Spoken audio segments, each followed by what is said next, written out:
Okay. नमस्कार, जय हिंद, जय महाराष्ट्र, जय श्री महाकाल, हर हर महादेव. मी शुभांगी शिंदे. मी राहणार proper सिन्नरची. मी सिन्नरचे proper राहणार आहे. तर बघा, मागच्या काही वर्षापासून 1 वर्षापासून जी सलमा गुरु आहे उर्फ सलमा गुरु, ह्या ज्या किन्नर आहे मॉमेडियन, ती स्वतःला आम्ही धर्माची गुरु आहे असं म्हणते. असेल पण आम्हाला काही त्याच्याशी हे नाही आहे. पण मला धर्मांतरण करण्यासाठी प्रवृत्त करत्या. मला माझ्या देवदेव करायला अडथळा आणतात. हे त्यांना मी विरोध केला. त्याच्यामुळं त्या लोकांनी माझ्यावरती खोटे गुन्हे दाखल केले. आक्षेप माझ्यावरती त्यांनी घेतला. माझा फोटो घेतला, त्याला त्यांनी काही काळीमा फासली, त्याला चप्पल मारली. माझ्या गावात येऊन माझ्या इज्जतीचा, म्हणजे माझ्या जो आबरू होती, माझी जी समाजामध्ये इज्जत होती, त्याला त्यांनी मानहानी पोचवलेली आहे. आणि त्यांच्यासोबत जे माझे 2 शिष्य होते, शिल्पा आणि स्वाती, त्यांना त्यांच्याकडून करून घेतलं आणि खोटं नाटक त्यांच्याकडून काही बोलायला सांगितलं.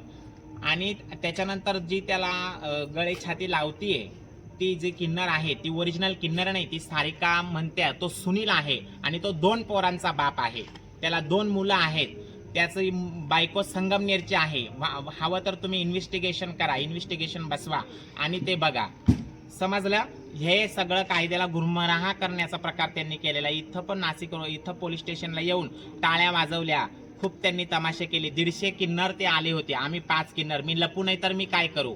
आज मी पोलीस स्टेशनला दाद मागायला आले. साहेब लोकांनी मला मदत केली, माझी तक्रार लिहून घेतली आणि कायद्यावर माझा पूर्ण विश्वास आहे. कायदा जेही करील ते सुव्यवस्थितच करील. आणि मी जेव्हा त्यांच्याकडे होते त्यांचे मी आज्ञा पाळायचे. मग त्यावेळेस त्यांनी काही माझ्या व्हिडिओ मला मजबूर करून माझ्याकडनं कोणाला मारायला लावलं, मला कोणाला हे करायला लावलं, कोणाला मला शिव्या द्यायला लावल्या. जेव्हा मी त्यांच्याकडे होते तेव्हा त्यांनी हे माझं करून घेतलेलं आहे. आणि ही जी सलमा गुरु आहे, हिने स्वतःच्या गुरुवरती वार केलेले आहे. हे सगळ्या पूर्ण आमच्या किन्नर समाजाला माहित आहे. कोणी बोलो अगर ना बोलो, मी हिम्मत केली. मी मरो अगर जगो. माझ्या जीवाला काही धोका झाला, मी यांना जबाबदार ठरेल. ते 150, आम्ही फक्त 5 जणी. माझ्या चॅलेंजला सुद्धा त्रास आहे, विचारा. नमस्कार, मी आयशा चव्हाण. आज आम्ही सिन्नरमध्ये भिक्षा मागत असतो. तर यावेळी त्यांनी नाशिकचे किन्नर येऊन ते आम्हाला बोलतात की तुम्ही इथे मागायचं नाही आहे आणि तुम्हाला जर इथे मागायचंच असेल तर तुम्हाला आमच्या हुकुमाखाली राहावं लागेल आणि ते काही आम्हाला मान्य नाही आहे. आम्ही या स्वतंत्र भारतामध्ये राहतो, तर आम्हाला आमच्या मर्जीने जगायचं आहे आणि ते त्यांच्यापासून आम्हाला आमच्या जीवास हानिकारक आहे. ते आम्हाला धोकादायक आहेत.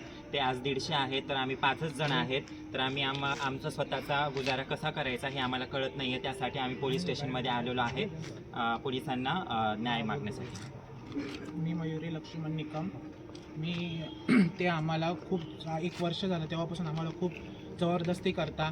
आम्ही कुठे बाजारात मागायला गेलो तर आमच्यावर हुकुमशाही चालवता. हा बाजार आमचा आहे, हा तुमचा नाही, तर आम्ही मागू शकतो, हे करू शकतो, ते करू शकतो, असं करू शकत नाही. आणि काही कालांतरानुसार 1 वर्षापूर्वी त्यांनी माझ्यावर जबाबदारी केली होती, धर्मांतरण करा.